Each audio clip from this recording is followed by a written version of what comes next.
What's happening? What's happening? What's happening? Makes me wanna bounce. Let's get it, y'all. You know how we doing it, how we coming. Another day, another dollar. Let's get this money. Hello. I think 2 songs will make you know who your girlfriend is. Yeah. Ooh. Play her Future, Wicked, and just watch her.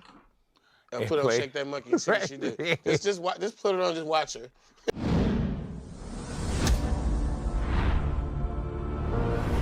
All righty now, big boy, we are off air. I've been waiting on this one, man. We got a legend up in here.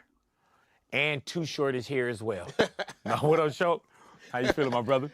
You always got it, man. You always got it. Man, come on now, man. First off, I gotta say, bro, thank you for sitting down with me, man. Yes, sir. You know what's crazy about this, bro, is sitting down with you, right? And we've sat down many a times. A lot of conversations. But it's crazy because I was always a fan first. You know what I'm saying? I mean, to the point where I always enjoyed music. Yeah. I always like collected shit. And now with streaming, you can just grab things. But it used to be this, you had to hunt. A little more special. And, Yeah. And then you also were able to possess it. Yeah. So this is mine. This is my cassette, my CD, my album. I loved holding it, man. Yeah. And the reason why I bring that up is because before I even knew what you looked like, I knew what you sound like. That's right. You know, in the Bay Area for me, bro, you know, I'm in LA. I had never went anywhere. So the Bay Area, anything sound far. But I knew that you were, you know, I knew you were here. But it sound far. But me and 40, we let you know what we're doing over there. Yeah, know? but man, it was crazy because we owned it. And we used to go out, bro, and just grab your tapes. And it would be tapes, man, where, you know, if it was a 60-minute tape, 30 on each side. Yeah, you're talking about the tapes. Yeah, you rapped the whole 30. Handwritten titles. Yeah, bro. Yeah, and that was the quest for it, man. And it's crazy that we fast forward here, many, as 40 would say, many moons. Many. You know what I'm saying? But you knew me as I was on to you as a young mustache, as 40 would say. But it's crazy, man, because how life got me to where I'm sitting down with you. And to me, bro, you always been a legend to me. Even before we was using the word legend. Appreciate that. Because you opened us up to so much game and you were speaking the way we were speaking. We just never heard nobody put it the way that you was getting down with it. You know, we had, you know, early on I had Ice-T with the Iceberg Slim. The pimping game was there. Too Short's a little more simplistic and it's a lot easier to digest than most MCs. Yeah. I don't put a whole lot of MCing in the MC. Right. Just a whole lot of spitting game. But you know that. Yeah. You know what I'm saying? And you would even say, hey, I'm not the best rapper. You know what I'm saying? I'm not gonna sit down and write it out and be I felt like intricate. I could be if that's the avenue I wanted to go. I could give them a run for their money, but I'm like, I come from that time in hip hop where everyone had to be themselves. Yeah, man. And I picked the lane, man. I'm glad I picked the lane I picked. Hey, man, did it feel like being Too Short? Did it feel like that lane or that game fell right into your lap? It happened. It all happened organically. Yeah. I really didn't piece my career together to be a career. Right. I'm just in the moment, like, you know, hip hop, man. Hip hop was presented to us here on the West Coast. I first heard Rapper's Delight in 1979. I started hearing various records after that. Curtis Blow, Christmas rapping, Grandmaster Flash, the Furious Five, songs like Freedom, the early stuff. Then you get some Spoonie G and some, you know, the Sequence. Yes. All that stuff was coming out, and then we started seeing the images that went along with that. We were introduced to the hip-hop graffiti art. We were introduced to the breakdancer and the art of DJing. And I'm sitting there just a student of all of this early on. When the first visions we get on the West Coast, this is hip-hop. I'm like, sign me up. I'm in. Yeah, man. I heard rap for the first time in '79. I was a rapper in 1980. Hey, man, I remember even with Rapper's Delight, I remember just, I didn't even know what a turntable was. Right. When he said, you know, she heard stories and she heard fables and vicious on the mic and the turn. We had to bring the legend out. We had to bring the legend out, bro. The legend, the myth, the man, the legend. We had to bring him out, man. You know, the Bay Area's legend, you know what I'm saying? Somebody I grew up to own. highly respect like a mother effer. Turntable. I didn't know what a turntable was. You know, we had them big ass stereos We had with record the players. Yeah, we had record players. I know a record player was a turntable. Yeah, and so I learned but it was this thing, man, like growing up, and you probably may feel the same way, Short, like when you grew up in your household, right? What was in your household that was being played from in the house? Well, what it was being played on was a really big ass table thing. Yeah. With doors you slide open and it was sunk down. The turntable was down in there. You could put your records in there. Yeah. It was Look a like stereo. furniture. It took up half the dining room. Yeah. You know and what I mean? what were y'all playing? What was mom's or family playing? I grew up in a Motown house. Same. With a lot of Motown, and very particular was my father and his Temptations. Yep. Like, he was serious about that. With some Marvin Gaye and some Smokey, but it was all of Motown. And then you bring in the rest of, like, a lot of James Brown in my childhood, just through the speakers.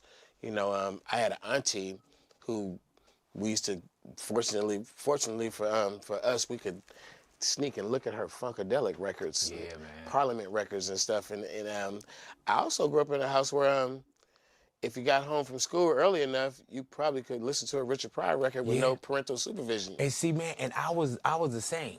Just sneak and listen as soon as you hear that kid at that door. It was the same with Motown, of course, all the Motown sound. You know, Commodores, early Aretha Franklin. on. Yeah, early on. Oh, yeah. But then when it came to hip hop, when you say Rapper's Delight, Sequence, when you say those things, that was ours. Like, you enjoyed what you had, I loved it. But that thing called hip hop. Yeah, even like just prior to hip hop coming out, there were a lot of funk records that used to come out that my parents were still on their Marvin Gaye, and then we jumped on that Flashlight, One Nation Under the Groove, and they're like getting down for the funk of it. I'm like, no, they're like, did you just say funk? Right, like, yeah. I'm saying funk, mama. Hey, I remember them days. But did you, not even knowing that what you're doing is this tuition into the school of experience, like the influence of a George Clinton, the influence of Parliament Funkadelic, what that sound like. I was a kid studying the architecture of hip hop, not knowing that that's what it was going to be. Like, we were going to build our careers on the music that we listened to when we were kids. Yeah. James Brown, Parliament Funkadelic, you know, and on down all the likes of it. All my favorites from childhood, Ohio Players, Cameo. We remade or sampled all that stuff. Hey, man, do you remember, like, the Honey album and Sugarfoot? You know what I'm saying? When you think I remember them. I stared at them. Yeah, I studied them. Hey, man. I read every credit. Dude, and see, that's with me, too, man. I'm a credit reader. Yeah. To this day, I used to love holding albums, bro, and reading everything. While Do you remember? listen to it. Yeah. And it gave you something. And with me, man, music for me, Short, was a getaway. It was 8 of us growing up in the household. I never had my own bedroom until I moved out the house. You know what I'm saying? So music was my passport to every other place, man. And I would listen to music and visualize, like, things were so vivid. Like, I didn't have nothing, but I had that. If I had a pair of headphones and I could tuck away, then I was straight with that.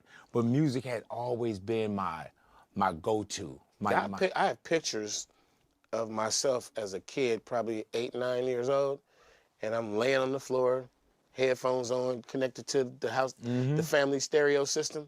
Long ass wire. Who knows what I'm listening to? Who knows what's going on in the house? But I'm somewhere else in those headphones listening to whatever that song is. You know what's wild? I got a lot of memories of that. Yeah, and it's those memories now, man, where I hold on to it. And wherever somebody's at today, that's just kind of, I tell people, that's where you got on your on-ramp. You know what I'm saying? Wherever you get on your on-ramp with hip-hop music, whatever, that's your on-ramp. My on-ramp just came a little bit sooner than a lot of people. I remember the bridge from where hip-hop would take over my life. Rapper's Delight was there. At the same time, Rapper's Delight was a hot record. Funkadelic had Not Just Knee Deep. That was 1979. Knee Deep was about a 15-minute long song. Yes. Rapper's Delight was about a 15-minute long song. I'd play them things back to back 4 times each. Hey, man. That's a whole afternoon going. I had Knee Deep. Remember when you had, like, the 4-track player and you had, it was either 1, 2, 3, 4, and you had to literally love the album. That was the 8-track. 8-track player. 8-track. And you had to literally love the album. Yeah. Because it was like no real hardcore fast forward. Couldn't skip it. Couldn't skip. Yeah. But with Rapper's Delight, I remember me and my homeboy Trevor. That's good. Let's get it going, man. Let's light it up, man. You already know, man. Rappers Delight. I noticed everybody, man. Everybody that came on here, Rappers Delight is one of their first introduction to music, man. You know what I'm saying? We used to go to the Boys and Girls Club in Santa Monica, and we would walk, and that's the way that we would travel. And we just how long the song played? Yeah, we just rap. we would rap Rappers That would Delight. make time fly, man, if you had a long walk. But it made What's this that? thing, man, I didn't know what it was, but I knew that I fell in love with it as soon as I heard it, bro. You know what else you knew? As kids, as young adults, that was ours. Yeah, that's what I was saying. Immediately, that was ours. Yeah. The parents didn't want to share it. They didn't want to hear it. That was ours. What is this? You know, and that's what I was saying. Like, growing up in your household, you had that great music that was introduced to your family, by your family. But like I said, hip-hop, that was ours, bro. The first record I ever rapped to was, because I wanted to try it. I wanted to just try rapping. I was like, I can do this. And I found a sort of a jazz record. It had 4 songs on it, 2 on side A, 2 on side B. 3 of them had like, it was like jazz. And it would be like barely any singing, but it was like a jazz version of fucking Brick House or something. Right. And one of them was this funky little beat that had no lyrics. And that's what I rapped to. I could not tell you, my mom's had the record. I got one of those mothers too who at one day just woke up and sold all the records. I probably like gave them to a thrift store for little or nothing. Get this junk out of here. And I'm like, where are the records? She's like, I thought them old records. I'm like, are you crazy? How old are you when you flipping that record and you hear that break beat? 14. It's the summer right before I went to 10th grade. So already, you had already been in love with music, but something told you, maybe, or I can do this. I knew. It wasn't even I can. Were your peers doing it? Nobody. I had took one of my little homies because I was a little bit shy about it, not too shy about it. I needed like a witness or somebody to just come in and just be a part of it. And you know what I did? I know I had the homie because I wasn't going to do it at my house. I went and did it at his house. So I took my little recorder where you hit the play and record at the same time. And I sat it next to a speaker. I put the record on, and I was kind of like kneeling down as close as I can get to the mic and the speaker, and I just rapped it. And when I played it back, I could hear me rapping. I'm like, I knew I could do it. Do you remember what it was? No, I don't. I laugh at those rappers who remember the first rhyme because I'm like, it wasn't that serious with me. Right. My first couple of outings were just to test the waters. So that one was to make me hear myself. Okay, I can do the rhythmatic talking thing. I can do it. The next one I wanted, that was such a cheap recording. I was like, I need to record it in stereo because that would have been mono. Those little rectangle shaped, little flat recorders. Ain't nothing on the cassette. Yeah, hell yeah. You just hit play and record. And I used to record a radio like K-Day.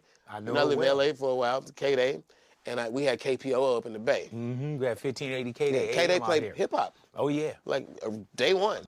Let's get the mics up, y'all. Everybody get the mics up. One talk to your boy. Get the mics up, man. Let's get the room popping with your boy, man. Get the mics up. You know what I'm saying? Get the mics up, y'all. It ain't nothing. Hit that double tap this screen. If y'all got the 3-prong in the corner, bop, bop, bop. Let's get it. Yeah, man. So, the next time I ran it through, I talked my mother into getting me like, I was like, I want to be like a DJ, like the hip hop thing. Yeah. And Radio Shack, thank God for Radio Shack. Bro, that was our first stop, the realistic stuff. $99 mixer, had a little effects machine for like $29, $39, and the microphone was like $19. And I talked my way into that for a Christmas gift for a birthday or something. I got it. And from there, you parlay somewhere, you're like, okay, I got to go find a turntable. I'm watching these hip-hop movies, and it's coming at like, this is what we got to do. Dude, wasn't the search and the quest? Yeah. Like a lot of stuff that I got at a young age. By the time I was 16, from 14 to 16, I did a whole barter system of trading, maybe did a little stealing. Might have stole something somewhere, or bought something that was stolen somewhere for the low. I don't know. Yeah. But I had to I needed 2 cassette players, 2 turntables, the mixer, the mic, the effects. I got moms to buy me the guts. And then I was on my own on the quest for finding like the never-ending turntable upgrade. I wish I had a picture of my first setup. It was so Mitch-Mac and so janky. And I made it sound so good when the recording that I would get on the cassette sounded so good. Dude, for one, I had 1 turntable. When I got 2, they didn't match. Exactly. My turntable was belt driven, so even if you try to bring it back. Mine didn't have the speed at first. Yeah, mine would be like, you bring it back and then it goes, take off. Yeah. But that was what I loved about it too, man. I loved the building. I remember my first coffin. Man, that thing was so heavy that you couldn't even care. I built it myself in the backyard. This is years gone by. We didn't have that. This is years I'm talking about. We was just throwing shit on the back seat. This is years gone by. But when you go and you on this quest from 14 to 16, had you already found what your voice was going to be? I was mimicking the hip hop voice when I rap. Come on, everybody. Appreciate the gifts. Everybody, let's get the likes up, please. Get the gift. Appreciate the gifts, William. Appreciate the gifts. Hey, everybody, get the likes up, please. Like. Don't tap the screen. And hit the 3-prong in the corner. Tap. Yeah. I was putting a little bit of that in it. And were you too short? I was too short from day one. My too short thing happened when I got to 10th grade, and they nicknamed me Short. And I hated it. They would call me Short. It was kind of like making fun of me. Right. Were you short? I was shorter than a dude who went to our school whose name was Shorty. Oh, shit. So they was like, we can't figure out a name for this little motherfucker. One day somebody said, I can't think of a name for him. He's just short. And then they fucking just ran with the joke. And you didn't find like a power in that? At first it was like, man. No, I had to go see, I went to the movies one day and saw Penitentiary when it first came out. Same year, 1980. Yeah, man. You know, with Too Sweet. Too Sweet. Dead, Do Dirty. Too Sweet was whooping everybody's ass, and he was getting all the pussy. Yeah. So I'm like. And they called him Too Sweet. So I left out that motherfucking movie theater, and I went to where you go get the little iron-on patches on your shit, and I said, make me a hat that says, Sir Too Short. Sir. Yeah, because remember, we were all sirs back then, too. Hell yeah. That's why I just dropped the album called Sir Too Short. Yeah, man. Isn't that crazy? I'm bringing it all the way back to day one. Yeah. Man, because I remember even with Life Is, when you say Sir Too Short coming straight from Oakland, that's... like, it's crazy that you took that from Penitentiary. Because I never heard that fucking story. Because Penitentiary was my movie, bro. You know what I'm saying? That's why when you said Too Short, Too Sweet, I'm like, oh yeah, Half Dead, Do Dirty. Like, that was my shit. Yeah, Leon Isaac, that's where I got Kennedy, Kennedy. And then when I put it on the hat and I went back, and I put it in a rhyme, I kind of took the joke out. Because they kept telling jokes about me being so short. And, I owned it, bro. I owned it in that. Those years, the first 2 years of rapping, I didn't have my rap partner, Freddie B. Mm-hmm. When me and Freddie B linked up, everything would change for both of us. Like that teamwork made us famous in the streets of Oakland. Freddie B was we lived in East Oakland. We went to high school in East Oakland, Fremont High. Mm-hmm. But Freddie B was from West Oakland, which is, it's kind of a little territorial a little bit. You gotta be invited for an East Oakland dude to come to West Oakland. If you're not, either y'all playing sports against each other at school, or y'all fighting. Mm-hmm. Like, it wasn't no getting along with the East and the West unless you with your cousin or your homeboy. So Freddie B, not only was he from Campbell Village in West Oakland, he had also did a stint or two in the juvenile system. And he knew a lot of dudes from East Oakland. He knew a lot of dudes from North and West Oakland. Like, he knew a lot of people who were people you might want to like to know growing up in a city like Oakland. So from day one, when we linked up and started doing our tapes together. How did y'all link? Rap battle. Yeah. Our homeboys trying to make us battle. He got transferred to our school. Or he transferred to our school. And the day he got there was like I don't know, somebody, like a group of people came up to me like, yeah, man, you ain't the only rapper now, man. My other homeboy, he rap, he go here now, and he better than you. So then I got the homie standing by me, like, yeah, whatever, man. Because, you know, it was the hip-hop spirit. Yeah, we had hell already yeah. got a taste of what it Hell looks yeah. like coming from New York. There's a dance battle, there's a rap battle, there's a we saw what it looked like, so now they trying to create one. They like, yeah, we're going to battle at lunchtime. I'm not even in the conversation. So, come on, go to lunch. I'm a rapper. I'm invested in this. I got rhymes ready to go, whatever. Right. You in high school? Yeah. We at the high school. It's 11th, lunchtime. 12th, 10th, 11th? I'm probably like 11th grade. Okay, go ahead. And the whole thing is, when you see a microphone and a DJ, I'm like, let me see the mic, man. Let me get the mic. Why would I give you the mic? Bro, I'm going to rock the crowd. Put on the instrumental. Just watch what I do. This is my wrestle with DJs. Give me the mic. Now, give me the mic. I'm going to rock the crowd. So there's no fear of rocking the crowd. So now we got this battle. You rap, I rap, he rap, I rap, he rap, I rap, everybody ooh and ah, we kicking it. And this is a time where there's nobody else that can rap. Right. There's nobody at the school up the street. Nobody can rap. It's just these two, we're the rappers. And they have been putting money up. We in high school, they probably was betting $5, $2, $10, I don't know, dollar bet. And we finished rapping, now they arguing on who won and who gets paid. And me and him start talking. He's like, Freddie B was like, hey man, you should come by my house, man, do some music together. I was like, all right. Now these 2 years, I've already stacked up. I got a little mini mad scientist lab over at my house. And I know how to make cassette tapes that sound really good. I got all this stuff, I can make it sound good. He took me over there, he had some little rinky-dig rig. I don't even know if anybody remember this. It's a one piece. It's got AM, FM. Oh yeah. It's got a cassette you can record. It's got a turntable, 2 speakers. It's just one unit. Like the stereo cabinet. Yeah. Yeah. And glass. and he's got a left-right input. It says left-right. When you're recording, you can go left or right. But when you plug in the mic, which is equivalent to, it's probably like a 1/8 jack, like your headphone jack right now. When you plug in the mic, it goes left only, and then the music goes right only. Yeah. So if you plug the mic in the right, it goes right only, and the music goes left only. You don't have an option of being in stereo, but you can record yourself. And it was rappers back in the day doing that with the little playback, the voice on this side, the music on that side. That's all they had to work with. Buffalo Gals. Yeah, they recorded that like that. Seemed like on purpose. But Buffalo Gals was that. Yeah. So even some old stereo recordings of R&B songs were recorded like that. The drummer might be on the left by itself, and something else over here. Sly and the Family Stone got some songs like that. So he plug in, we rap. He didn't have that touch that I had. It's kind of fuzzy a little bit, a little distorted. Vocals on this side, music on that side. I said, bro, let's go by my house. And we go to my house and we record, and I play it back for him. He ain't never heard this shit like this. I got the little effects machine where your voice, yo. I'm like, I get him doing there. He's like, we make a tape, and it sounds so good to him. He goes, man, we could sell this. And I'm like, sell it where? He's like, let's go.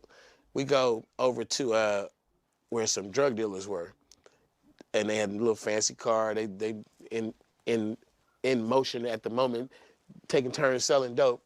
And he walked up, and they knew him. There's like his rap name was Freddie B, but his real name is Anthony Adams, and a lot of people in the streets call him AA. So I learned early on, if people called him Freddie B, they knew the rapper, but if they called him AA, they knew him. So we walk up, they like, hey, what's up, man? Something. So he talking to these dudes he knew, and he's like, man, we're just trying to sell this tape. And the first thing they used to always say was, like a tape, what? Like it's rap, man. Well, why would I buy you a tape? Just listen to it. Listen to it. Freddie B was a good salesman. He knew people. He was, he kind of, I would never have been that guy that would have walked up to them and said, man, buy this tape. And then they said, why? And I got the, the quick, to get back on how to do it and then play it. So that was the teamwork. I knew how to make it sound good. He knew everybody. So, and I had just moved from LA probably a year or two before that. So, they played it. We just sitting there jamming, listening to it. And one dude slid into the passenger seat, driver's seat, something, hit that eject in the car, grabbed the tape and said, I buy it, how much y'all want? Fred was like $5. We only had one tape. So somebody else was like, man, I want one too. It's like, bro, that's the only one we had, but we'll be back tomorrow. And we came back tomorrow with a bunch of, we go buy the tapes at Radio Shack, had the realistic on them. It said you get 3 cassettes for $1.99. They were 30-minute cassettes. He said, you remember the 15 on each side. We peel off realistic, peel that off. It's just like a blank little tape now, and write on it some crazy name. We just make up names like, like, you know, I don't know, like Pimp the Bitch. That would be the title. Whatever we thought of at the moment. And we go back there, we got a little paper bag full of tapes. We hit them boys off with, you know, however many we had. Were y'all dubbing then? We would make one tape. Remember I told you I've been stacking up. Now I got the 2 cassettes. And I didn't want to get the, at first, not that I didn't want it. I couldn't afford the high-speed dub. Right. So you had to, real time. Real time, yeah. Right. Just 2 cassette players played, yeah, and go. And then we sold them all that we had, and they was like, this would have been probably, this was at a Royal Park. It's probably like equivalent to like maybe 80th, 81st Avenue, something in Oakland. And they was like, yeah, man, the dudes over on 84th said, when y'all leave here, come over there and sell them some. But we didn't have any more. So we go over to 84th, we're like, man, they said y'all want to get some tapes. We'll be back tomorrow. Yeah, bro. And then the second time, so we went there, came back with the tape sold. They told us to go to 84th. We walking away like, bro, I know what we need to do now. Let's just go to everywhere where they sell dope and sell tapes. And we literally just went to every drug turf and made it like a paper route. And it just became our thing. Like, people always go, man, I used to buy 2 short tapes. I'm like, not if you wasn't a drug dealer. Right. It'd be hard to catch us, like, in between our regular stops, and you'd be on the bus or something. Because we weren't really, like, face famous. We were, like, voice famous. You wouldn't be like, oh, Too Short and Freddie, you know, send me a tape. That was very rare. It was on our routes with our clientele that we did the shit. Hey, man, so when you would sell out, how many tapes were you selling? Was it 5? Was it 10? Nah, I'd be like, because this is like a hustle, and this is like something you had never seen before. Well, they all came in 3-packs, so right. it would be 15 tapes, maybe, you know, 20 something, maybe, you know. But I used to, Fred was our spokesman. He always did most of the talking, you know, and I really didn't know a lot of people. Like, and I knew the people I went to high school with, people that lived around my house. I really hadn't ventured out in the city that much. I used to ride the bus with the bus gang too. It was a gang called the AC Mob. The AC is the Alameda County Transit. They're the AC Mob. I used to ride around with them, but I hadn't ventured off in many, many neighborhoods that was in obscure Oakland at the time before the cassette hustle. And Fred would be like, you know, getting his sales going, dapping up, whatever. They started getting to know me too, but I used to keep a little pen and paper. The little bitty little pad where you flip it over, like, you know, like when the like cop is taking, yeah. I keep a little pen and pad. And I'd be like, okay, 94th, they want 7 tapes. And I would put maybe a specific name. And, you know, like, if I didn't know a name, I'd be like, dude with the blue Mustang. Right. You know? And I would with a hook so in we back get back of to the head. lab, I'm like, we got 15 lined up. Known sale. I'm talking about drug dealers too. You might come back and never see the dude who wanted the tape ever again. Somebody else would buy it, whatever. But we'd add a little extra on, and we just worked the paper out, man. Whenever we sold out, if we didn't make it to your block, we just didn't make it. But then we might start on your block next time, or we might reverse the route the next time. And they always talk about selling tapes out the trunk. There was no trunk, bro. We didn't have a car. Right. We used to catch the bus. Yeah, so when people and would be on them feet on the people would pavement. say about you guys, like, yeah, they was out the trunk. Did y'all go out the trunk That's later? like when you said later and you built the coffin. Yeah. That was later. We got the car. Hey, man, so what was the content? Because at some point, at the beginning, it's dubbed and everybody get the same thing, just like an album. You know what I'm saying? But at some point, did you also go personal? So me and Freddie, we wrote a lot of rhymes because we wanted to, like, keep selling tapes to the same people who always wanted to buy them. Right. So they didn't want the same thing over and over again. So we had a lot of titles and rhymes, and then we would we probably, like, it was a little shady too. We might recycle a couple of ones on you, so you might get the same partial section of rhymes, but then the tape would have a new title. Gotcha. But then it would have all new rhymes too. You're like, I heard that little one before. It didn't matter, man. We would mix it up. It might be the same rhymes to a new beat, but then it would be a bunch of new stuff on there too. And we just talked shit. We talked a lot of shit, a lot of punchlines. We were very explicit. And whatever the new little words saying, we would say that. If like something that wasn't too, like something that has somebody mad at you, like just say like so-and-so, just like when so-and-so wrecked his car. That really happened. You know what I mean? And it's just things that it was all very relevant to the streets. And we were, once again, we were the only ones. Nobody else was doing this. This is nobody else's story around the Bay. Nobody else came up like this. Not even a lot of people. I mean, some hip hop artists did, but not a lot. And then you heard about the custom made tapes, right? Yeah. So that evolved from one of the drug dealers who hadn't come in contact with us. He heard a custom-made tape that we made for a guy named Hot Lips. And Hot Lips had a guy who worked for him, I guess, Freddie Pratt. And Freddie Pratt was fascinated with Too Short and Freddie B. He was a little respected guy in the street.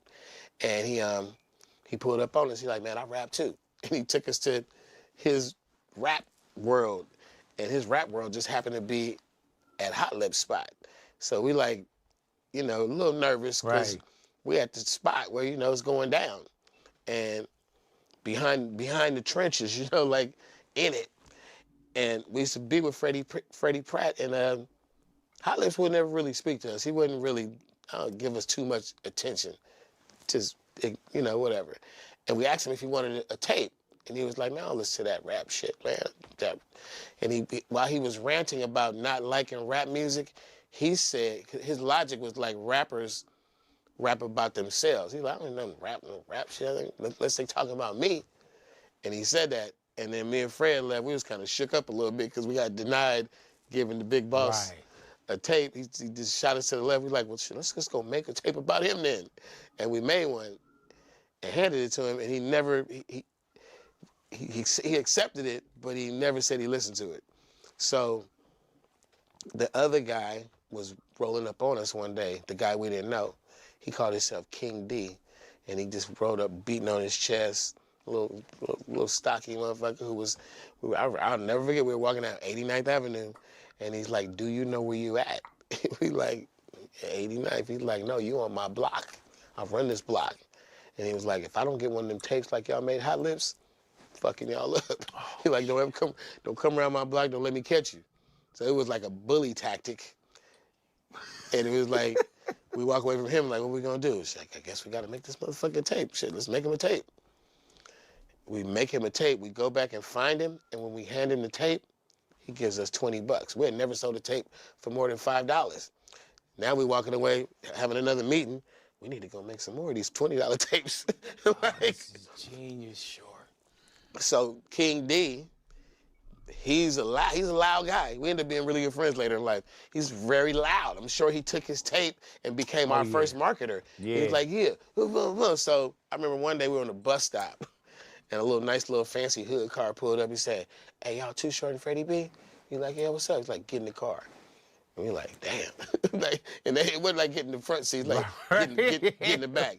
They drive us way the fuck far away to fucking like Sobrani Park, the end of Oakland, the farthest you can go. And they pull us up on this dude. I think his name was like Isaac or something. They called him Big Eyes or something. He was like one of the big dogs in the hood. Like, yeah, man, I want one of them tapes too, man. And they just summons us. Man. Got him a tape, and then it spread that all the big guys from all the hoods wanted the custom-made tape. They all wanted one. And that's when everything changed, because now we got the tape hustle, but all the kingpins are like, I like them little dudes, you know? There's a dude named Yogi who used to, I went to school with a lot of his little homies. He's a little older than us.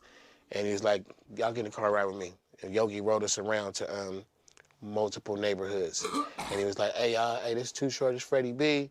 They're gonna be coming around selling their tapes, man. Don't nobody fuck with them. You fuck with them, I'm taking up for them. And he rode us around and sponsored us in a bunch of hoods. And he was known as like a D428. What's 428? Said Too Short got my birthday. What birthday is that? What day is that? Y'all double tap the screen, double tap the live, man. ODM Slim Live, man. I'm out here doing grinding with y'all. You know what I'm saying? Cat who could make shit happen. And he just wrote us and wrote us around and like gave us the blessing of anybody fuck with Too Short and Freddie B, I'm gonna come over here and fuck with y'all. So that all this little shit helped. It just helped. And I didn't have to fight my way through Oakland. I didn't have to really like figure out, do I gotta stand outside of the grocery store and sell tapes or something? Yeah. It just all happened. I think the way me and Freddie B met, the life he had lived, the life I had lived came together. It just all this shit just was so fucking organic to making my career start off when it started. Is this the Freddie B and the Short that we hear? Like, I'm talking. My daughter Taurus, you know what I'm saying? She's the 16th of May. Wow, bitches. We got songs. Like he stayed on his path of getting in trouble for a while. And to his testament right now, Freddie B is a deacon, like preacher somewhere at a church in Sacramento. I follow him on Instagram. His shit is 1,000% positive. He has changed his life a long time ago, like many years ago. But we hearing bitch and this and you know what I'm saying? Like, it's raw. We'll put that on the list. We got you. Celebrated Ghost Story. I got you. I got you. Celebrity Ghost Story. I'm gonna tap that with that. He stand up on it every now and then, but he stand up on it. But I'm talking about then. Yeah. What you selling everybody? Yeah. This is like raw shit. We're talking about before crack cocaine came out and it was freebasing. Yeah. We on there talking about whatever was the fuck out at the time. It's on the Too Short and Freddie B tape. Hey man, was demand more than the supply? Did it start getting to the point? Yeah. Always. So how we got famous wasn't because of us.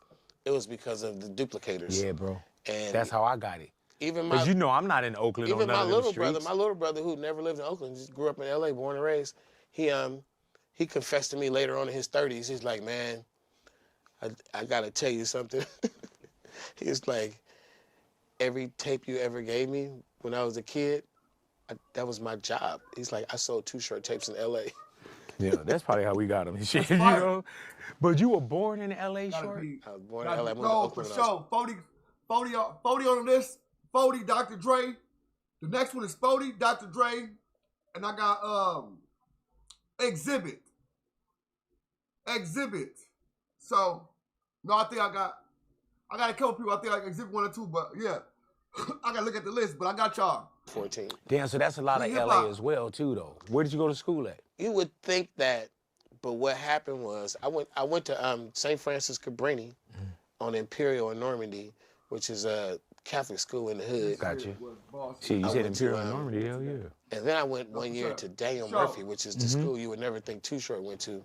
But I put 1 year in there, and my brother was living in Oakland with my mother, and he was just telling me about his life. And I was going through this fucking Daniel Murphy life. Anybody that knows the school. Yeah, hell yeah. I talked to people, a lot of people that went there, and they's like, I get it. I had to get the fuck out of there. I had to escape. Yeah. So I got up out of there and went on. But when it comes to rap, I started rapping in Oakland. And I was just mimicking like little party rhymes and stuff. You know, the girl in blue looking good, what you want to do? All that shit, how it started. And then the message came out. And this is all about the same time where I'm linking up with Freddie B, 11th grade. Message probably came out in 1982. I was in 11th grade in 82. And I was walking down the street, I was by myself. And the message came on, and I had my little boom box. And he started saying, broken glass everywhere, people standing on the stage. He just started singing. I'm visualizing New York like I've never seen New York in my life. Yeah, bro, he painted and I the could picture. see it. And I was like, oh shit, that's what I need to do. I need to rap about Oakland. So anything that was of my life in LA, I lived on 80th and Normandy. My cousins lived on 84th and Hoover. I was on 90th in Vermont, 88th and Bud Long. Yeah, so my uncle was... Oh, these niggas in the hood. Big boy grew up in he's hold up, 80th and Normandy. 8 Trey Gangsters. 8 3rd Street, 80th and Normandy. Same night department building right there. Then you got 89th and Bud Long. That's the Hoovers. That's 8 Trey Gangsters too, though. Go back a little bit. The message came out. And this is all about the same time where I'm linking up with Freddie B, 11th grade. Message probably came out in 1982. I was in 11th grade in 82. And I was walking down the street, I was by myself, and the message came on, and I had my little boom box. And he started saying, broken glass everywhere, people standing on the stage. He just started singing.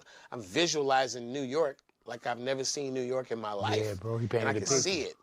And I was like, oh shit, that's what I need to do. I need to rap about Oakland. So anything that was of my life in LA, I lived on 80th and Normandy.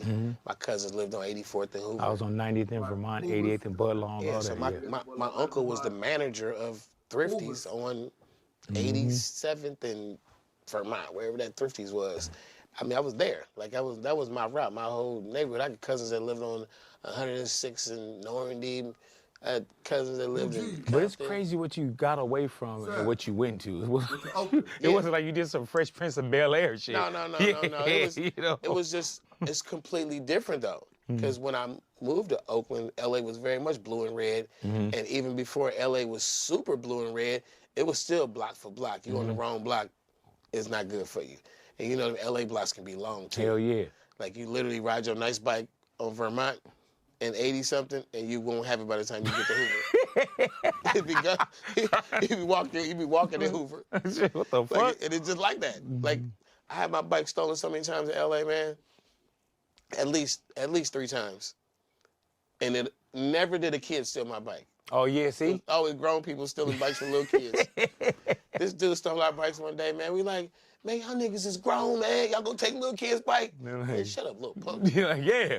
Rode off on our bikes. Hey, man, but it's crazy when you fast forward to where you are, not even where you are now, but even the journey that you took, but the journey that we had a chance to share with you. Yeah. I remember, man, Short, when I first saw Life Is Too Short video,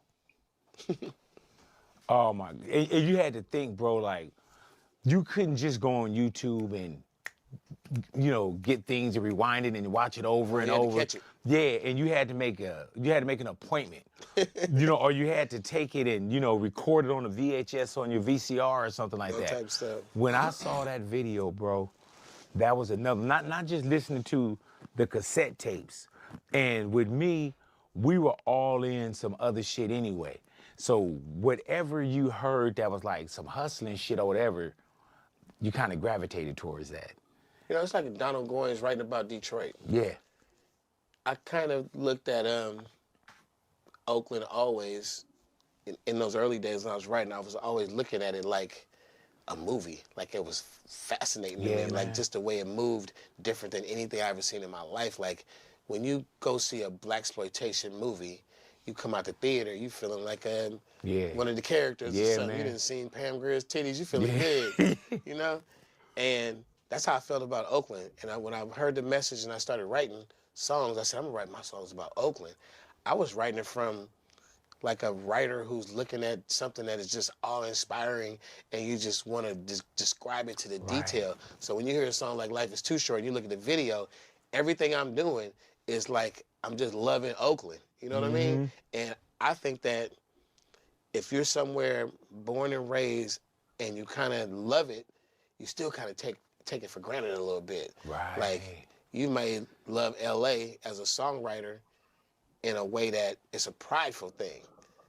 But as a person who moved to LA and would write songs about LA on the beach, they would write it as like a fan of LA. Yeah. And I wrote songs like I was a fan of Oakland. I would give you very detailed stuff. I had this character, Too Short, but I would put into the character in first person other people's stories. Yeah. And I'm like, this is some shit I heard, presenter. or this is some shit I saw. And I was just giving you Oakland. It was the easiest thing in the world for me to do because I learned how to write songs, and I just got to look around, listen, remember, and then fucking as a song everywhere. I could have did that probably with any city, but Oakland is a great city to do that It's crazy that you did that with Melly Mel from, you know, and listening to the message, because the message when he say people pissing on the stage, like you could smell the piss. Yeah, you and he could changed smell. hip hop right there. He turned the corner in hip hop. Yeah, Because a man. lot of rappers were inspired Yeah, to make a change in some sort of way after they heard that. yeah. When my man says like a jungle, sometimes it makes me want like, and it was crazy because we were all somewhat living in our own jungle. Yeah, exactly. Yeah, and so when you say you took that game, and you He can say wasn't this is describing Oakland. just New York. He was describing New York's version of what we were experiencing in all these inner cities, man. And so you see that, and you like, man. You know where something similar happened to that's not hip hop is when you read a book like I can't think of the author, but he wrote a book Makes Me Want to Holler, and he tells in that book about how the song named that Makes Me Want to Holler Marvin Gaye affected them. It hit like hip hop hit us. It hit them because that's socially conscious songs about what's happening in the streets, brothers coming home from Vietnam, blah blah blah. But in their time, it was very relevant, like speaking to the young brother. So we were making those songs too after the message came out. Run DMC, it's like that. Everybody wanted their, what do we call them? Message songs. Yeah. That's what we called them. But you know what's wild about you, Too Short, is that you had to create a blueprint of some sort, because there wasn't somebody that was just like you, or you were either a copy or a slopping carbon, like you are the architect. All the way down to do it yourself. Yeah, of your, you know what I'm saying? Of your shit. Yeah. Where it wasn't like somebody else. Now other people can look and give you that, but there was nobody else that said, oh man, this is easy because such and such over here, he does it. And then all I gotta do day is. one, I considered myself to be a trailblazer. I knew that. Every street we walked down, every tape we sold, every crowd that would rock, I knew I was representing hip hop in this area. But, because hip hop was like, the 5 boroughs, the gods of hip hop, and then hip hop. We didn't have it from here. Right. Early on, like that's why I fuck with Ice-T the way that I do, because I fell in love. Like if somebody say, give me your top 5, at some point, like Ice-T is in my top 5, because he's one of my hip-hop heroes. Yeah, sure. man, and what he did with it, he painted pictures that I was like, oh, okay, back on the streets after 5 and a deuce. 7 years later, I still had the juice. My hair grew long on my 7-year stay when I got it done on my shoulders in LA. Yeah. When I hear that shit, I'm like, oh, okay, I know. We got some Oakland people in the house. We got some Bay Area people in the house. Where y'all from out here, man? Let's get y'all cities and states in here, man. Where niggas from? Yes. And some of us early rappers were fortunate enough to, the way we wrote songs, we wrote it in the same vein as the way 70s R&B was being written. Like there was no visual for the song. Right. So you see the song in the music. You see it. Yeah. Like there's so many songs from the 70s, and you listen to it now, you go, they wrote the fuck out of that song. And we didn't have like videos. You know what I'm saying? You had like, you painted these visuals in your head, almost to the point where when I started to see videos, it wasn't what I had in my head. I love the visuals of it, but I could take myself anywhere from the way, and I still listen to music like that now, Short, where I picture the music a different way, and it's the way that I enjoy the music. For sure. Hey man, so when do you know? Because at some point, and even back to Life Is, right? Life Is probably what 20, 30 something years? Jesus Christ. So even when you say 1989, like Life Is Too Short, you're almost rapping about your past. Right. But there was still so much in the between the windshield, because when you say I was reminiscing. I remember how it all began, like back in the day. And that's 89. That's what I'm saying. I remember how it all began, and I'm like, damn, I used to say dirty raps to my East Side friends. That was like, you reminiscing, and you looking in the rearview mirror, not imagining what the windshield. You know what I'm saying? What the windshield looked like. And you know what I trip off of, Short, is like you can get on a song and we know what's going down with you, but you've never really beat your chest the way like others would about, man, I was the first. And maybe because as 40 would say, you're veteran and relevant at the same time. So you don't have, but a lot of people like to give us history lessons, and which is fine.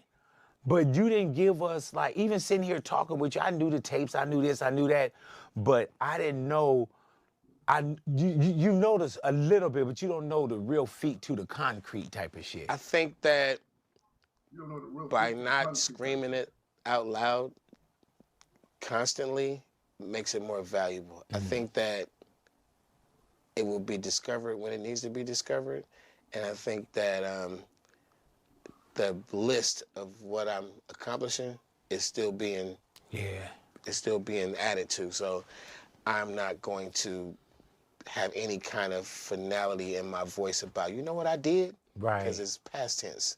And I'm more like, until I'm not doing it, I'm still gonna keep yelling out, you know what I'm doing? Yeah. You see what I'm doing? Why do you think it's lasts this long? New album, Sir Too Short, Volume 1. Why do you think it lasts? Because you gotta think, man, and no disrespect to anyone, because everybody have a time to shine. Think about how many flyers you've been on with other people, how many marquees you've been on with other people, you know, and we've seen careers either go, you know, one hit wonder, or we saw them go and kind of fizz out. What do you think that staying power? Part of it is pure work ethic from day one. Yeah, you were here before me. I asked you for an interview. Day one, Yeah. I do more of what we do, what they do, with the people who do exactly what I do more of it than them. I did it before them. I do it faster than them. When I was at the height of my career, I put out an album every year. Yeah, I man. probably put out 17 albums in 15 years. I don't know, you know, like people pace their albums out every 2-3 years. What do you mean by the height of my career? When it was, when I strung 10 platinum and gold albums in a row, that would be the height. That would definitely be the height. There's an Apex, probably on album number 10, Getting It. Oh man, hold on. I think I had something here that you see, I didn't even need notes fucking with you. You know what I'm saying? Getting It would have been like, I did 6 platinum albums in a row, a couple of gold albums before those. Oh my God. And then about 4 more Too gold Short, albums. 1989. Short Dogs in the House, 1990. Shorty the Pimp, 1992. Get In Where You Fit In, 1993. Cocktail, 1995. Getting It, 1996. And it goes on and on. Yeah, so what I'm saying is I do more of what we do, my peers. I do more of it at a faster pace, and I get out and move around. Like a lot of people who would get to the status of where I got to, they would put a wall up, which could be it could be an entourage, it could be a security team, What's the deal? it could be a gated community, it could be, you know, family, and you just kind of like you're a private person or whatever. I'm out there. Yeah. I stayed out there the whole fucking time. I've probably, you know, been to more parties than any other rapper, period. Yeah. You know what I'm saying? If you want to just add in stats, like I bet you ain't been. Hey man, you probably don't remember this, man, but you know I used to bodyguard the Far Side. Yeah, I remember when you first came in the game in radio, and I remember you telling me that. Yeah, we were in Atlanta with Just you. before radio. Yeah, we were in Atlanta with you, right? And you were shooting pool. Pretty good at that. You were very good at that. Yeah, because you took all their money. You know what I'm saying? But getting back to when you say, almost like the out hustle. But it's you doing what you do. It's not about, man, for me to win, you know, you losing. It was just this the way you get down. But also, there's collaborations. But it wasn't like you was part of a group. So if there was a song, you had to rap all 3 verses. You know what I'm saying? Like, so that's even more rhymes. That's what I'm saying. Like I did more of it than most of them, and I just think that just being active, man. George Foreman, I don't know, like who stays active for a long time are the people who stay in shape. So I feel like I've always stayed in hip hop shape. I've always been in stage shape. I don't need a hype man to back me up because I'm gonna run out of breath. Right. I got this. I got it. Just give me a microphone, a beat, and a crowd, and we cool. I don't even need stage props. I don't need anything. I don't need you to put the vocals on the beat so I can rap on top of the vocals. I just give me the instrumental, and we got this. Now, my voice is gonna sound like my voice. Yeah, man. And I think that I stand up on some principles that a lot of people can't, even if they wanted to. They can't move around like that. They can't get off stage and go deep in the hood and gamble large amounts of cash with people you just met who really probably would fuck you up if they wanted to, but instead they fucking love you. Like I love venturing out off the path and meeting the people. When the shit comes back around, it may be 10, 15 years later, and they be like, Short, what's up? Somebody I don't even fucking know. Like, man, I still want my money back from that night in St. Louis. Right. I'm like, what? He's like, you took my money shooting pool. But you know what? But bro? also the people that's happy they beat me. Yeah, you've been an ambassador to so many areas and spots and styles, and you never got caught up in none of the even the hip hop shit that was going down. You know what I'm saying? It was one thing where it's like, oh, because we've been through a lot with this genre, and you've always been able to be too short. You know what I'm saying? Very, very diplomatic with my affairs. Yeah. And if I had You've been rapping since 1980, yeah? things like a hip hop beef, if hip hop beef arises, I don't lash out and go, let's go to war or nothing. We really just round up and we'll go to where you at. And we're like, what's the problem? Right. like what is the problem? Like, I don't choose to battle you in rap, so is there a problem? Like, let's we figure out the problem. And if the problem is like, I just want to fuck you up, then it's just a fight. There it is. But if it's not, then we don't get to the root of it and be like, most of the times, the way we come at people, we end up being homies, because I subscribe to that philosophy of, I grew up as a little guy. I had an older brother to save me from a lot of shit I would have had to go through. But I still had to go through some shit. And from my cousins, parents, everybody's like, I was scary. I was little, I was scary. And at some point you gotta like not giving somebody your lunch money. I had a big brother. Sure on 50. Right. Like, man, give me your money. I'm like, in my pocket. My brother, I have to give him shit. Right. Like, bro, they bigger than us. Well, then they just got to beat us up. So you learn in life to fight those fights. And I just think that I lost that fear of people. I lost it. Like, living in L.A. and living in Oakland, I just lost that fear of strangers. Like, what could happen? What's the fucking worst could happen? How big were you, not are you, early on, how big were you in Oakland? My name, Too Short, was a household name, and I had multiple disagreements with people that, dude, you're not Too Short. Too Short looks like this. Too Short is this tall. Too Short is light skinned with long hair. Man, I know Too Short. I saw Too Short. Because we didn't have it. I had people walking We couldn't up. just go Too Short in Google. I And, had people walk up and tell the person next to me, man, I was at my auntie house last night. Too Short was in there smoking cocaine. I'm standing right there. And then the person next to me goes, well, you saw him? Like, yeah, I saw him. What did he look like? It just fucking with him. And they describe somebody, and it's just like, that's how it was. I'd be on the bus stop. Here's the bench. There's the red light. There's the car stop. Boom, boom, boom. Playing bumping. your shit. Short dog. Nigga look right over at me. Look right back away. So basically, Too Short was bigger than me. Hey, man, did you want to be famous when people were listening to early on? When people were listening to, did you want to say that's me? I wanted to be Beach Street. I wanted to be breaking. Right. I wanted to be Wild Style. I wanted to be that shit, man. I wanted to rock the crowd and the ladies and all the shit. But what I did learn, because I was very famous, and because of the duplicating tapes and all this shit and just the myth of the rapper of the Bay, I was very famous and not rich. Right. And in 1987, in 1985, I was a part of an independent label, 75 Girls, where I learned how that label ran. In 1987, we started our own label, and we ran it just like 75 Girls, and we made a lot of fucking money. So when the money started coming in, I was just so like, okay, so the money comes in 87, but I've been famous since fucking 82. And I got 5 years of rocking the crowd, fame, people going down the street bumping Too Short, motherfuckers trying to tell me, man, you ain't Too Short, little motherfucker. Like 5 years of that shit, when I get a whole bunch of money, the first thing I think to myself is, fuck fame, that shit is weak. That shit is this, because I'm happy now. I'm like, Right. I'm getting money. I'm like, the worst part of this whole experience has been the fame. And you had like levels of fame too. You had anonymous fame, you had voice fame. You know what I'm saying? Then I learned about the face fame. Yeah. And I'm like, it's fun. It's a tool. It's cool. You can, groupies after the show, whatever. The free McDonald's, whatever the fuck, people recognize you. But I'm still like, I'm comparing being famous and broke to how you get money. And then I'm like, well, I go on tour. I went on the NWA Straight Outta Compton tour. I was on the tour in the movie.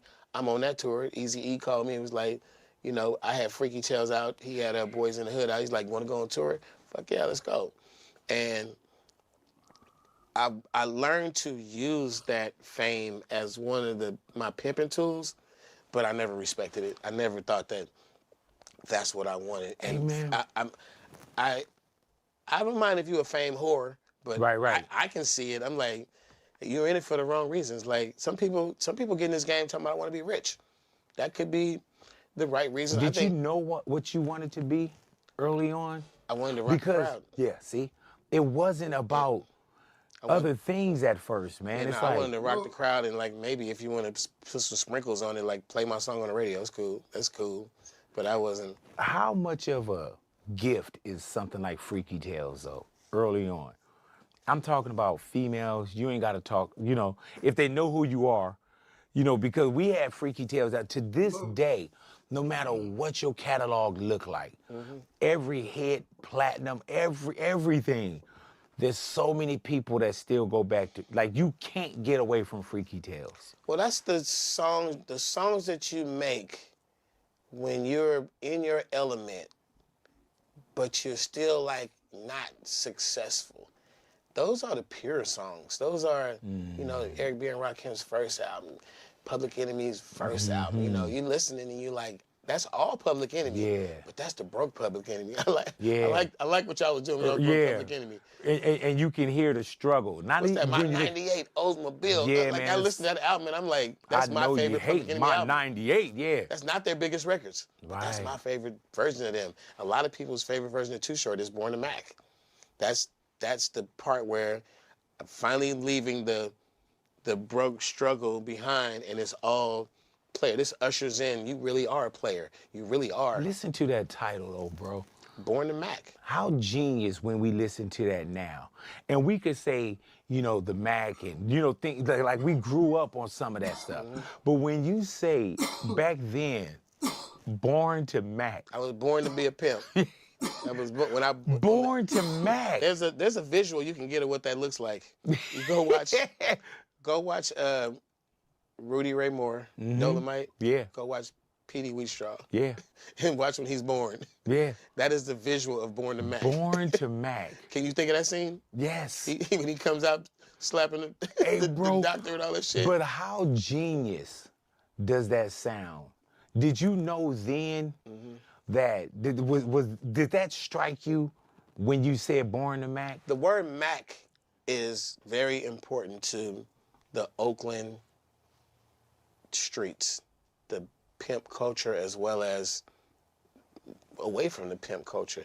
It's a very important word because they shot a movie in Oakland that's a cult classic, and it's called The Mac. And in that movie, The Mac, there are a lot of real pimps in that movie, local pimps. There's a lot of kids in there that grew up just Oakland folk. They were the extras. A lot of people were really proud of that movie. And I heard it has some friction with the Panthers and stuff at the time it was being shot because of the subject matter. Right. But in the end, it's one of the very few movies that have Oakland as a backdrop. And the city was very proud of it during the 80s. It was shot in the 70s, and it had already been a cult classic by the 80s, The Mac. It was like, it is considered to be the quintessential blaxploitation pimp movie. That is the one. And it's just because it dropped so many gems. If you watch The Mac right now, for the first time, you will say, I heard that's on this rap song. Yeah, bro. That's on that rap song. Yep. So-and-so said that. They quoted the whole movie Yeah, man. in hip-hop. And as being an Oakland resident, you're just proud of that movie. Like, that's us. So everybody, like, the Mac is so serious. I can't really call it right now.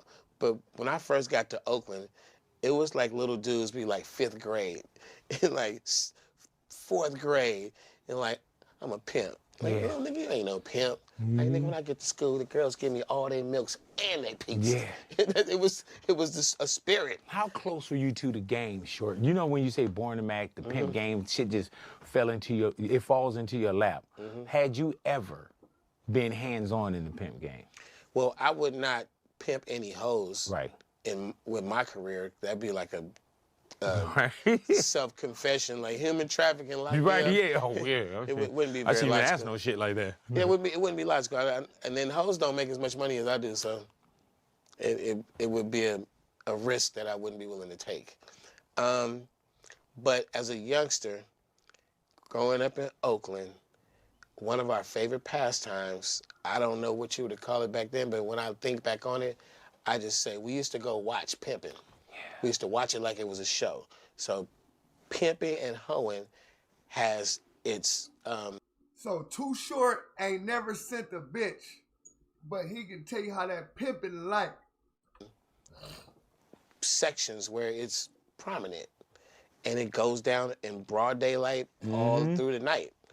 And, you know, when it's like street corner type pimping, pimps will hang around and keep an eye on what's going on, you know, not far away. There's some pimp hangouts, there's some hoe tracks, it's, you know, it's action. And it's a whole different life.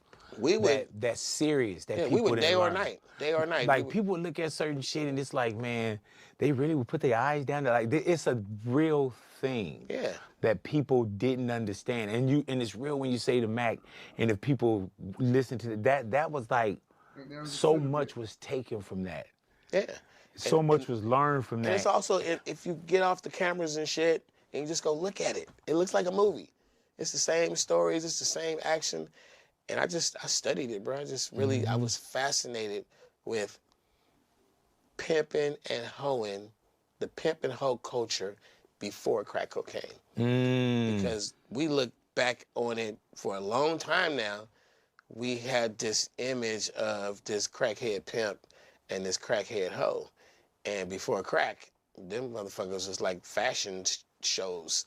Like it was the cars, the women, the way they looked, the way they dressed, the way they acted. It was like a red carpet was always on the sidewalk. And, you know, it continued, but it sort of got overshadowed by this, hey, I'm a pimp, bitch, like that. I don't know no pimps like that. It's a lot of pimps got high and went down that way. You always get the visual of Antonio Fargas. Yeah. Is that Huggy Bear? Yeah, with the or from I'm Gonna Get You Sucker? Yeah, when his fish tank shoes was breaking. And it's like that's a visual that is heavy, man. But you know what pimping looks like now? It looks like rapping. All the pimps who are very active, they look like rappers. You're like, who the fuck is that? Like, he's not a rapper.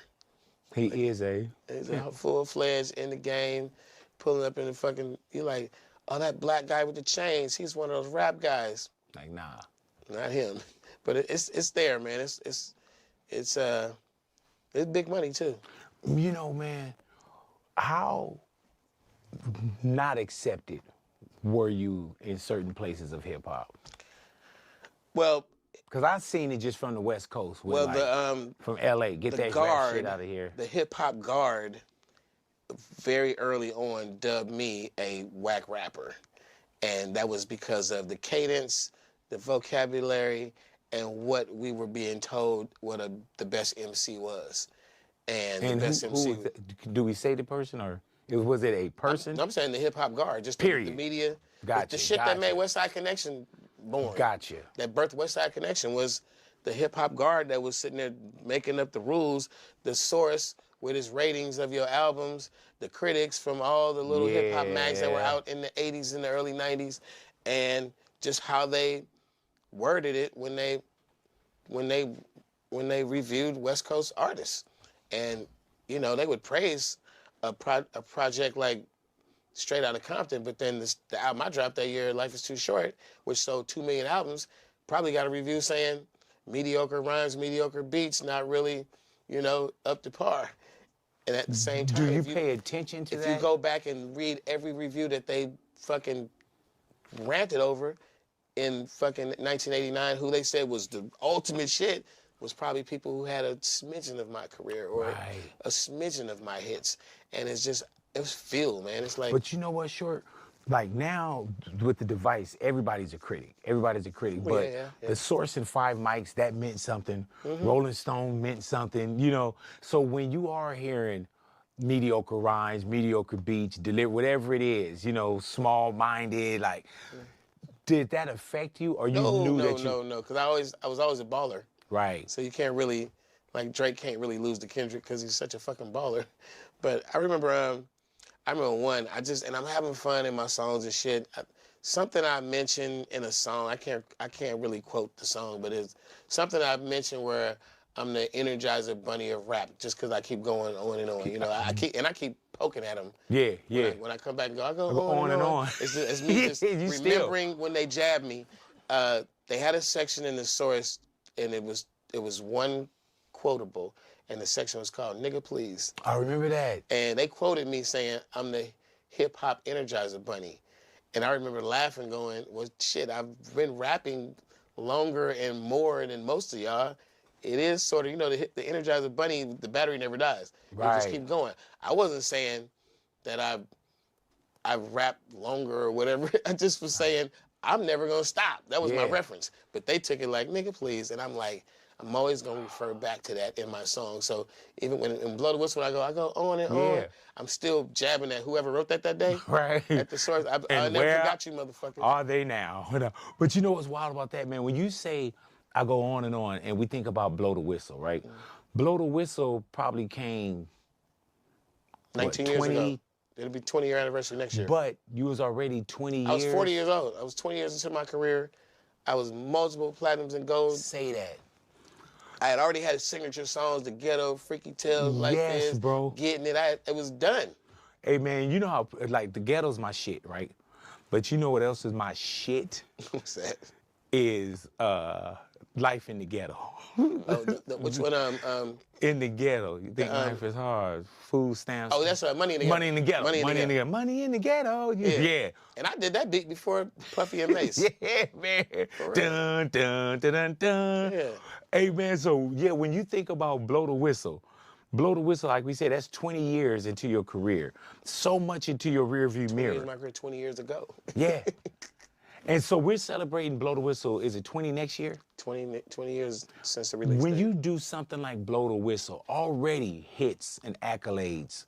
When you do Blow the Whistle, Short, is it a different feeling for that? Or is it just a feeling that you've already had before? Nah, man. It's Because you already got it's hundreds of records. You got some shows I do, and these like senior citizen ladies catch wind of it, and it's their song, the only Too Short song they know. And they come 50 deep with whistles, making noise. I see the old lady section just loving it. But even before what the phenomenon is today, that's been going on for the last 20 years, when you recorded that, did it feel different? Nah, it felt like a good song. And I knew it was a good song. Right. We knew it should And you felt it before. We knew it should be the first songs. single. It was so amazing before it was released. The album had a different title. We changed the title of the album to Blow the Whistle. Like, we knew marketing, you just know, like, we got to run with this. And that's Lil Jon, too? It had that vibe. Yeah, Lil Jon produced it. A lot of people don't know that. He made the beat. It's not his signature sound, but he put that hit making. What made y'all trust each other for Well, me and not John, just the and I know what's coming. we also made Shake That Monkey. Right, yeah. couple But years before Shake that. That Monkey, that's very Lil Jon. That's a very Lil Jon song. You know what I'm saying? And when you listen to Blow the Whistle, you can say, okay, yeah, cool, but His intention on Blow the Whistle was, let's make a song that sounds like it's an old Too Short song that just didn't get released for some reason, and we just found it in the vault. That was his thing. Yeah, I want to say something now. There is no artist. If you correct me if I'm wrong, there is no recording artist that we know of in modern times in any genre who had a 20-year career solid hits, accolades everywhere, world tours, platinum albums, big records, and then they make their signature record 20 years later at the age of 40. No artist has ever had that moment in their career where they made it, and everybody's like, you made it. Yeah. And then they make the biggest hit. You can make a hit later in your career. Right. But not your That's biggest. what I was saying too, man. When I was looking, I was like, man, I said, Blow the Whistle came decades, and we already had so much. I was already being counted out when that came out. Yeah. They was like, it's a wrap. There's so many people that probably had never even heard a short, and Blow the Whistle was their introduction. And like how you said, there'd be some women there and they waiting on it. People waiting on it. Do you know the power of that? Like, do you still enjoy that song and performing it? It's like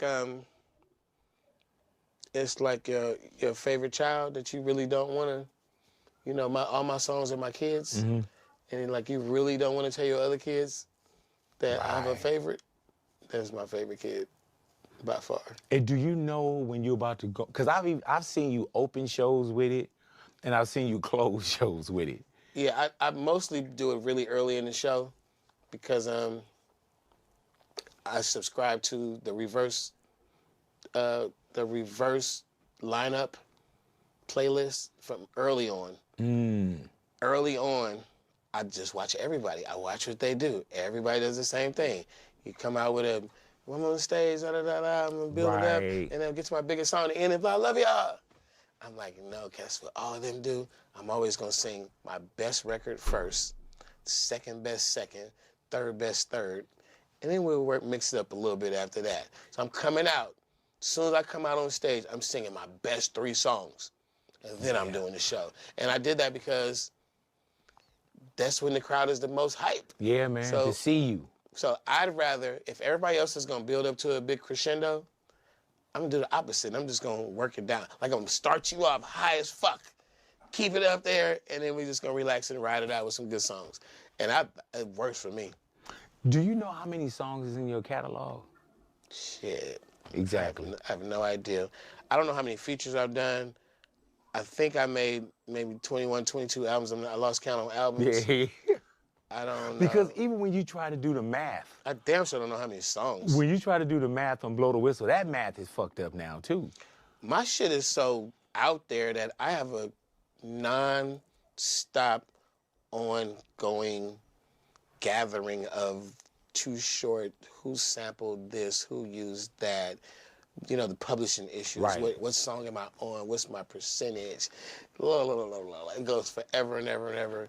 Like when Drake took the cadence and everything, it didn't take away from the song.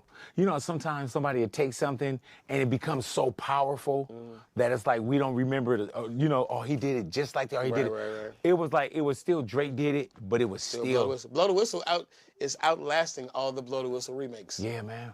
That's amazing too. Do you ever trip off of like all your catalog, all those songs are yours? Yeah. Yeah, man. I wrote a lot of music. I have and I have yet to visit down that road of want to buy my publishing and all that. I ain't brought. It's not even. Yeah. Just riding it out. Do you still enjoy what you do? It's still fun. Yeah, hell yeah. It's still fun. It's still fun. And you stay active, Short. It's still fun to rock the crowd. It's still fun to record. It's fun to interact with the fans. I think that I watch other people go through large, just all kind of tactics and methods of keeping the fans away from them and keeping the, get out my life. Yeah, I've seen you everywhere. Yeah, I'm just floating, bro. And like you say, you don't have a wall. I don't have to tap a big ass security guard. And whoever has that, cool.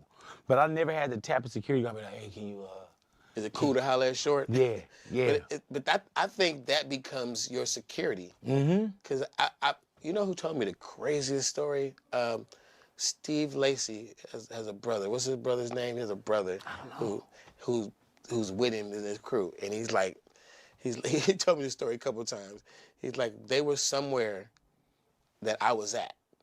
and they hadn't made it big yet. They were doing their thing. They come from the internet, and Tyler created that whole camp. They're like, we were somewhere, and we felt like somebody was disrespecting you. And they felt like this dude, we just watched somebody disrespect Too Short. And they said I was totally oblivious to the whole thing, and they beat the shit out the person. Yeah, but you got to know Steve Lacy too, though. People think that Steve Lacy, which time? Yeah. They said the cloth he he said cut me and my from, brother too. whooped his ass because we like, you can't disrespect Too Short.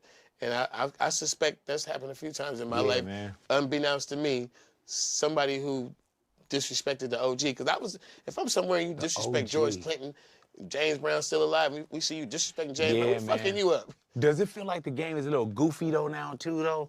It's supposed to. Yeah. It's supposed to.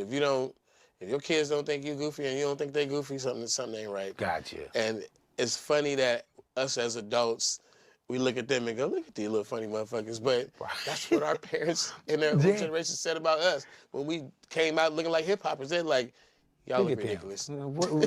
All that talking and there ain't no future in that. I remember hip hop was a fad, all that shit. Yeah. Hey, Short, did you ever watch the Steve Harvey show when it was one particular, and you probably know where I'm going with this. Maybe you don't. But Steve Harvey had his television show on. Mm-hmm. He was giving like some students, he was Mr. Hightower or something like that. Mm-hmm. He was giving some of the students advice. And they was like, why would she take it? And he told him, he said, I'm the one who told Too Short to get his tooth fixed. Oh, yeah. Of course they let me know about that.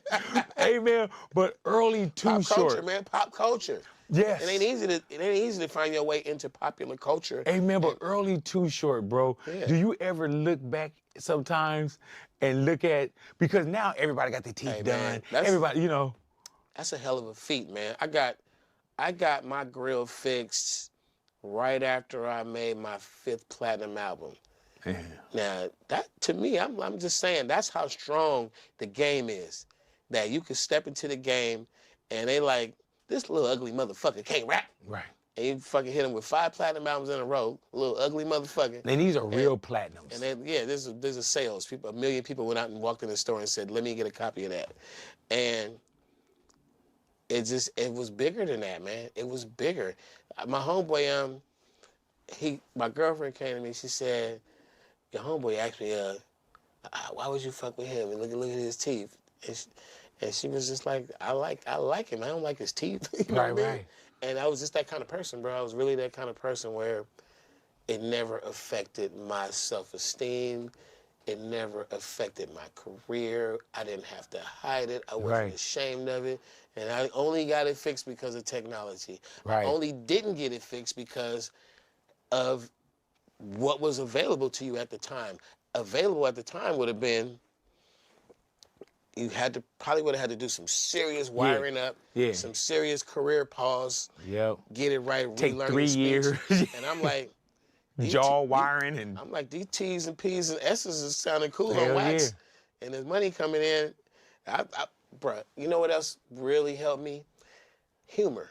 So when I first messed up my grill, I was probably like 13, 12, fell off a skateboard and cracked my tooth, and then I remember having to go to the dentist and what the fear of it and the not wanting to do it. Man. And I kind of let my shit go a little beyond to where it would have been easily corrected, and then it became a problem. And I just remember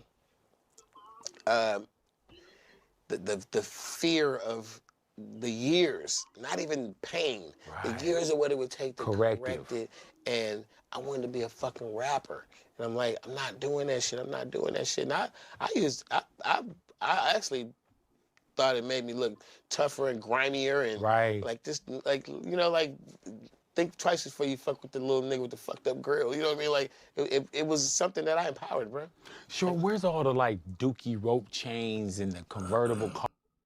Hey, y'all gotta go ahead and finish the rest of this, bro. I ain't feeling right now.